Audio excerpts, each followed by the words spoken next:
જય શ્રી કૃષ્ણ. આરતીના કિચનમાં તમારું સ્વાગત છે. આજે બનાવવાની છે મીઠાઈ, એકદમ સહેલી ને સરળ રીતે.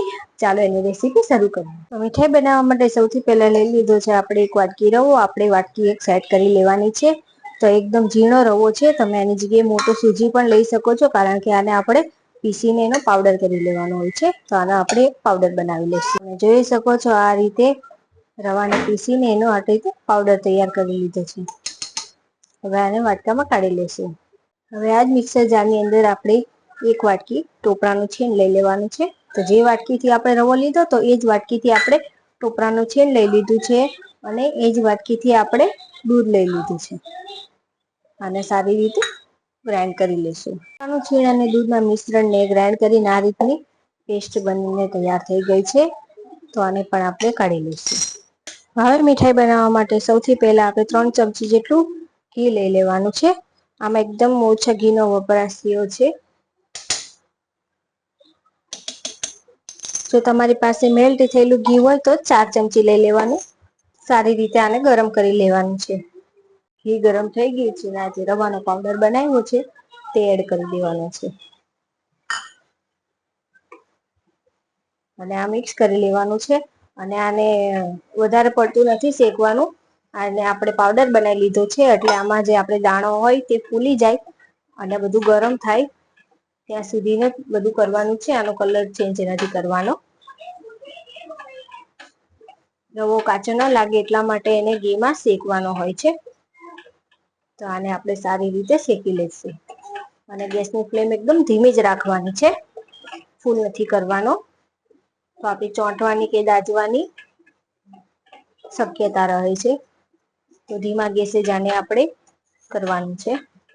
તો તમે જોઈ શકો છો આમાં રવાનો દાણો એકદમ ફૂલી ગયો છે. હવે આને આપણે વધારે નથી શેકવાનું, બસ આ રીતનું ટેક્સચર આવે ત્યાં સુધી જ શેકવાનું હોય છે. હવે આમાં આપણે એડ કરાવી દેવાની છે 1 વાટકી જેટલી ખાંડ. ખાંડ ઓગળે ત્યાં સુધી આને મિક્સ કરી લેવાનું છે. ગેસની ફ્લેમ ધીમી જ રાખવાની છે. ધીમા ગેસે આપણે ખાંડને ઓગળવા દેવાની છે. જો તમે ઓછું ગળ્યું ખાતા હોય તો તમે ઓછી પણ લઈ શકો છો. તો આ રીતે 1 વાટકીનું માપ તમે સેટ કરી લેશો ને એટલે તમારી પણ એકદમ પરફેક્ટ મીઠાઈ બનીને તૈયાર થઈ જશે. તો ખાંડ અને રવાનો પાવડર સારી રીતે મિક્સ થઈ ગયો છે. હવે એમાં આપણે કોપરાનું છીણ અને દૂધનું જે મિશ્રણ રેડી કર્યું હતું તે એડ કરી દેવાનું છે. બધી જ વસ્તુને સારી રીતે મિક્સ કરી લેવાની છે. આ મિશ્રણને જ્યારે તમે પેલા એડ કરશો એટલે એકદમ છૂટું છૂટું દેખાશે. જેવું તમે હલાવતા જશો અને બધું મિક્સ થશે એટલે એકદમ ઢીલું ટેક્સચર આવી જશે. અને ખાંડ છે એટલે ઢીલું ટેક્સચર આવશે. આપણે એને આવી રીતે હલાવીને એકદમ સ્મૂથ જેવું ટેક્સચર લાવવાનું છે, કે આપણે એમાં જે મીઠાઈનો શેપ આપવાનો છે એ આરામથી શેપ અપાઈ જાય. તો ખાંડ બધી ઓગળી ગઈ છે એટલે આપણું ટેક્સચર આવું થઈ ગયું છે, એકદમ ઢીલું. આને આવી રીતે ચલાવતા જઈને આપણે થોડું કડક બનાવી લેવાનું છે. જેવી ખાંડ ઓગળશે એટલે ટેક્સચર એકદમ ઢીલું થતું જશે. તો તમે જોઈ શકો છો એકદમ કઠણ એવું આપણું મિશ્રણ બનીને રેડી થઈ ગયું છે. અને પેન પણ છોડવા લાગ્યું છે. સેજ પણ ચોટતું નથી અને ઉખડવા લાગ્યું છે. તો મિશ્રણ એકદમ પરફેક્ટ રેડી છે. તો પણ આપણે એક વખત આવી રીતે એને ચેક કરી લેવાનું છે. હાથેથી લઈને આવી રીતે ગોળી વાળીને જોઈ લેવાનું. તો ગોળી વળે છે તો એકદમ પરફેક્ટ છે. હવે આને ઠંડુ કરવા માટે આપણે એક ડીશમાં લઈ લેશું.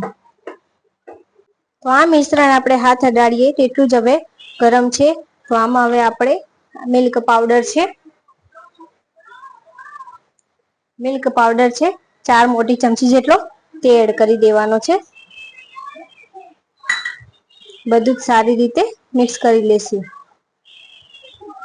જોઈ લેવાનું જો વધારે ગરમ ના હોય તો તમે એને હાથથી પણ કરી શકો છો. અને મિશ્રણ ઠંડુ પણ ન પડવું જોઈએ. મિશ્રણ ગરમ હોય ત્યારે જ આ મિલ્ક પાવડર આપણે એમાં મિક્સ કરી દેવાનો છે. તમે જોઈ શકો છો મિલ્ક પાવડર એડ કરીને એકદમ સારી રીતે મિક્સ થઈ ગયું છે બધું. જો તમારી પાસે માવો હોય તો તમે મિલ્ક પાવડર ને સીપ કરીને માવો એડ કરી શકો છો. તો આપણી મીઠાઈ વાળવા માટે રેડી થઈ ગઈ છે. હવે આમાંથી એક મીઠાઈ બનવા માટે આપણે લુઓ લઈ લેશું. તો આ રીતનો આપણે એક લુઓ લઈ લીધો છે. તેને પેલા આપણે ગોળ ગોળ કરી લેવાનું છે. ગોળ ગોળ કર્યા પછી એને આપણે એક પેંડાનો શેપ આપવાનો છે.